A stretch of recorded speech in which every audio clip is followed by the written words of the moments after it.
Madalas nating marinig ang mga salitang social worker. Subalit, alam ba natin ang tunay na kahulugan nito at kung ano ang sakop ng kanyang responsibilidad?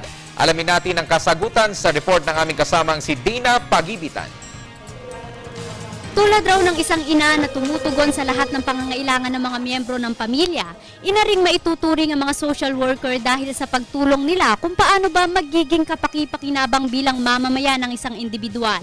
Madalas daw na naliliko ang isip ng tao sa kung ano nga ba ang halaga ng isang social worker. Focus ng social worker, it is not only yung ano talaga yung kagyat na pangangailangan ng mga tao. It is the total development of the whole person, yung social functioning na tinatawag natin. Na sinasabi natin yung social functioning, paano ba makakapag-function itong individual na to sa environment na kagaya nito, bawa mahirap siya.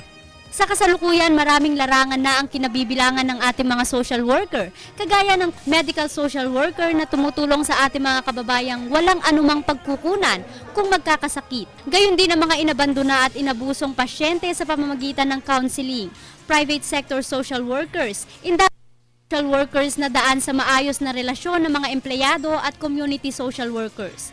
So parang may continuous follow-up, hindi yung services is andun lang. Kailangan i-continuous mo siya.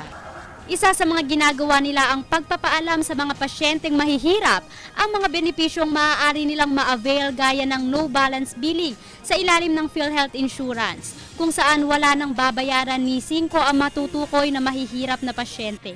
Sa kabila nito, gusto ng ating mga social worker na baguhin ang negatibong isip ng mga kababayan nating nangangailangan ng tulong medikal. Dapat hindi ho yung attitude, hindi ho kayo pupunta sa hospital dahil wala akong tutulong sa inyo. Dapat, basta ho government hospital na yon, no? Basta may nararamdaman kayo o kaya maliit pa lang ang simptomas ninyo, pumunta na ho kayo dahil meron ho kayong malalapitang tao doon. Kasi lahat po ng hospital na government ay talagang dapat may social worker. Para sa Telebisyon ng Bayan, ako si Dina Pagibitan.